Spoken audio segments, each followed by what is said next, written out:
थोड़ा तेज करो।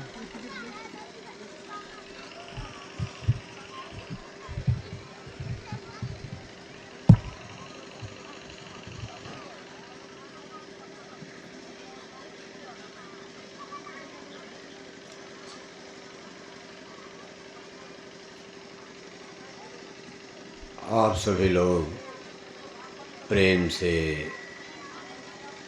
परमपिता परमेश्वर कुल मालिक महाप्रभु के पावन नाम को याद करें।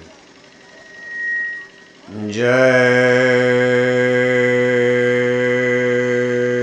गुरुदेव।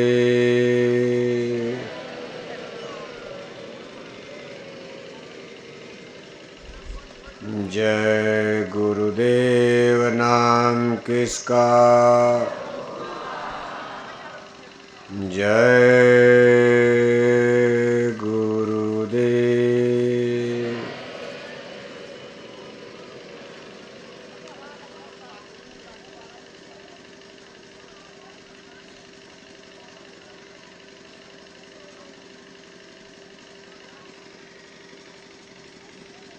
परम पूज्य स्वामी जी महाराज हमारी संस्था के प्रमुख संस्थाध्यक्ष पूज्य हुजूर महाराज जी आज के सत्संग समारोह में भाग ले रहे सभी सम्मानित सत्संग धर्म प्रेमी भाई बहनों, प्यारे बच्चों, आज आपके इस गांव में जनपद रायबरेली उत्तर प्रदेश जय गुरुदेव धर्म प्रचारक संस्था मथुरा की तरफ से सनातन धर्म का शाश्वत संदेश होने जा रहा है। सनातन धर्म उस धर्म को कहा जाता है जो सारे इंसान मानव जाति के लिए लागू होता है, कॉमन होता है। जैसे सूरज पर सबका बराबर अधिकार है, सूरज सनातन है। जितना अमीर के कोठी में प्रकाश, वही गरीबों की झोपड़ी में भी प्रकाश। सूरज में कोई अमीर गरीब छूत अछूत का भेद नहीं होता। हवा भी सनातन है। हवा चलती है जितनी अमीर को उतनी गरीब को। हवा कभी छोटा बड़ा ऊंचा नीचा नहीं देखती है। मेघ और बादल भी सनातन हैं। आसमान में जब बादल बरसते हैं, अमीर के बगल में गरीब का खेत होता है।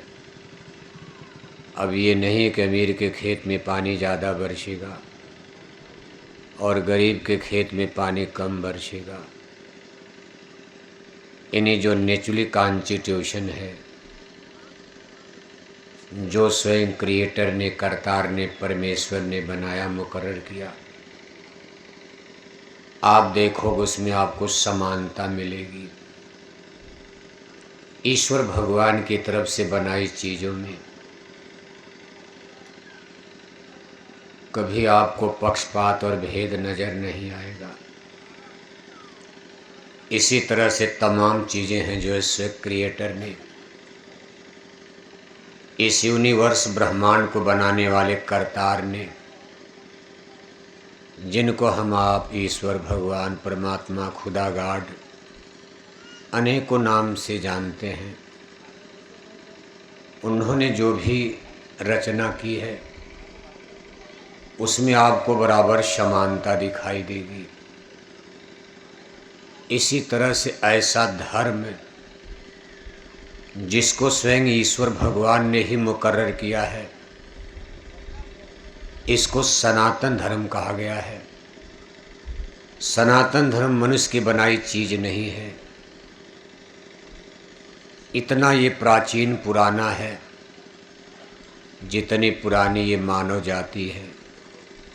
मनुष्य कोई आज का नहीं है। जब दुनिया में हिंदू नहीं थे, मुसलमान नहीं थे, सिख नहीं थे, ईसाई नहीं थे, ब्राह्मण, क्षत्रिय, यादव, हरिजन, कुर्मी, पटेल, जाट, गुजर, राजा, प्रजा, नेशंस, राष्ट्र कुछ नहीं था। उस समय भी मनुष्य धरती पर थे। तब मनुष्यों की केवल 2 जातियां हुआ करती थी। जब जाति और धर्म का डिवाइडेशन, बंटवारा, झगड़ा नहीं था। शुरू में मानव जाति की केवल 2 जातियां थी, एक औरत और एक मर्द। ये 2 जातियां आज भी आप देख रहे हो। बहनें एक तरफ बैठी हैं, भाई लोग एक तरफ बैठे हैं, और इनको कभी एक किया भी नहीं जा सकता, चूँकि ये नेचुरली कॉन्स्टिट्यूशन, ये ईश्वरी संरचना के मुताबिक हुआ है।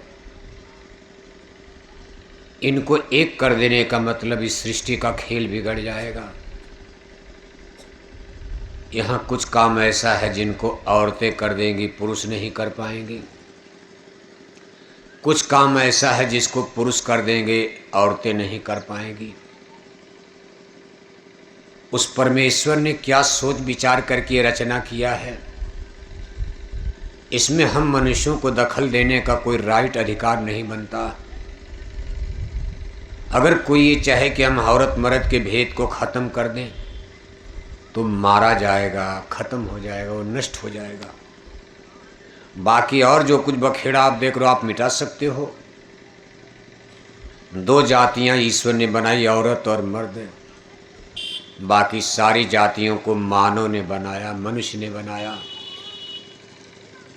मनुष्य की बनाई रचना को मिटाया जा सकता? आप लोहे का काम छोड़ दो, लोहार जाति खत्म। आप सोने चांदी के गहने बनाना छोड़ दो, सोनार जाति खत्म। आप चमड़े के जूता चप्पल पहनना छोड़ दो, चमार जाति खत्म। आप खेती का काम करना छोड़ दो, खेतीहर जाति खत्म। आप गाय पालना बंद कर दो, गोपाल यादव जाति खत्म, गोपाल खत्म। आप मिट्टी के बर्तन घड़े बनाना बंद कर दो, कुम्हार जाति खत्म। ये सब जातियां मनुष्य के संरचना में आती हैं।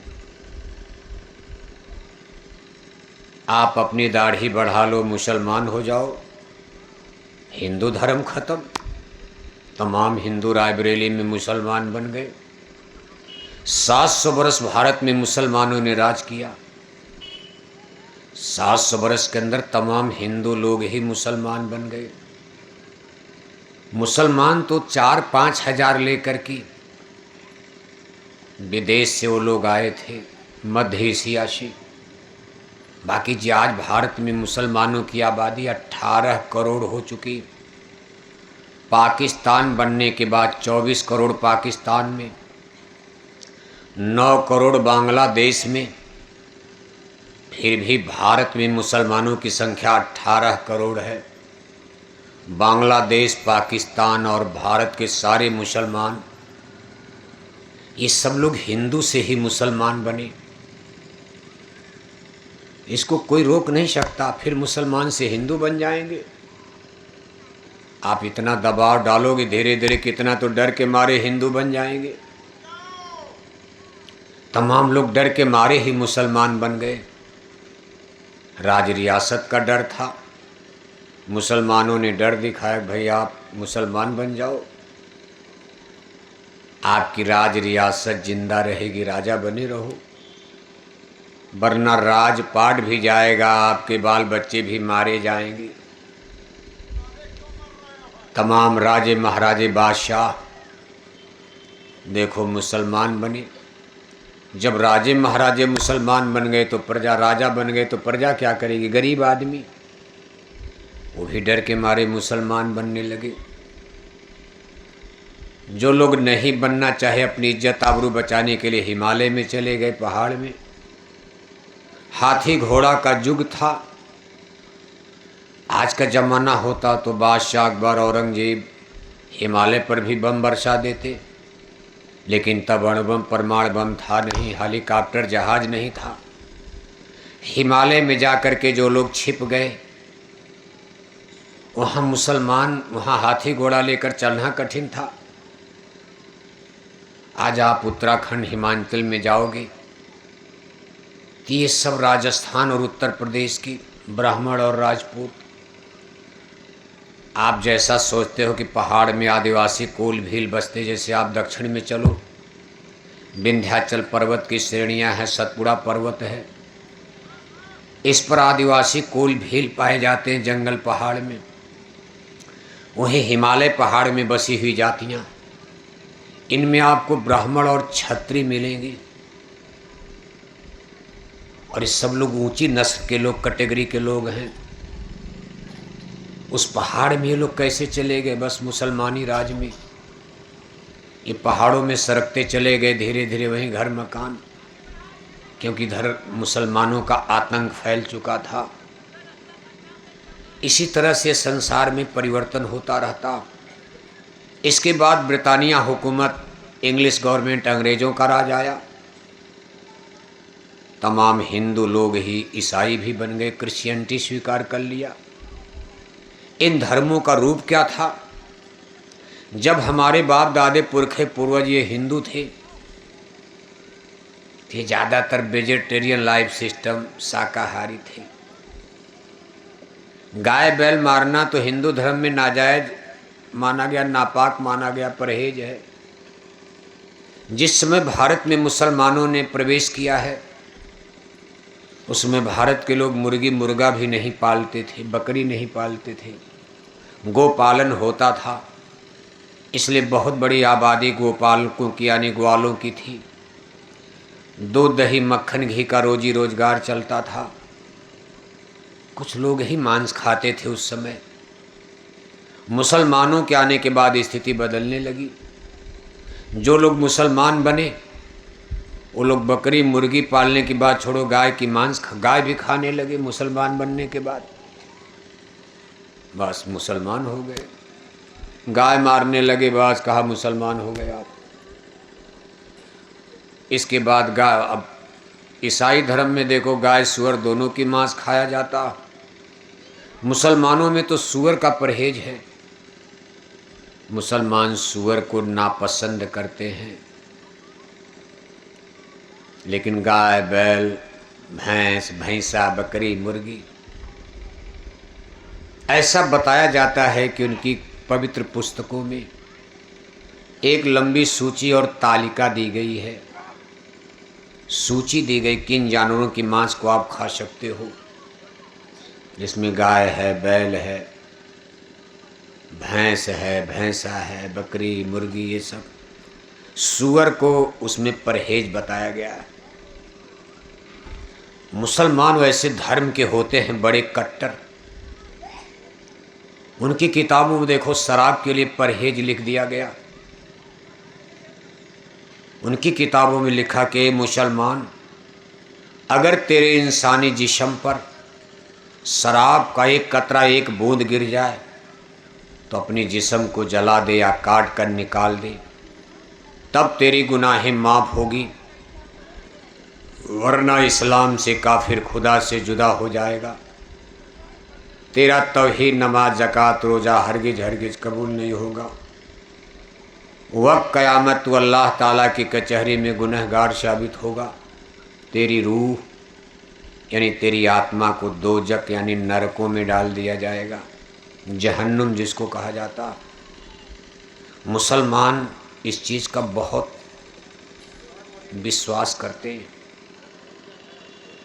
आज आप पूरे रायबरेली में घूम जाओ, कहीं मुसलमानों के शराब का ठेका नहीं मिलेगा। मुसलमान बिजनेस में बहुत आगे होते, लेकिन शराब का ठेकेदार मुसलमानों को नहीं पाओगी। रायबरेली जिले में ब्राह्मण शराब का ठेका ले सकते हैं, ठाकुर लोग शराब का ठेका चला सकते हैं, यादव जायसवाल बनिया भी शराब का ठेका चलाते हैं। इन्हीं हिंदू जातियों में सभी जातियों के लोग शराब का ठेका लेते हैं। हम तो पूरा हिंदुस्तान घूमते रहते हैं। हमने राजस्थान में पूछा है शराब के ठेके किसके चलते? लोगों ने कहा राजपूतों का है, ठाकुरों का है। हमने मध्य प्रदेश में पूछा शराब का ठेका किसका चलता, लोगों ने कहा शुक्ला बंधुओं का है, शुक्ला माने ब्राह्मण होते। हमने बिहार में पूछा शराब के ठेके किसके ज़्यादा हैं, लोगों ने कहा यादव बंधुओं का, अहीरों का है, यादवों का है। आप मेरठ की तरफ जाओगे, जाट बेल्ट में हरियाणा मेरठ, वहाँ ज़्यादातर शराब का ठेका जाटों का है, कहीं गुजरों का है। इन्हें कुल मिलाकर हिंदू जातियाँ बनिया, जायसवाल, गुप्ता तमाम ठेकेदार हैं। शराब में आमदनी ज़्यादा होती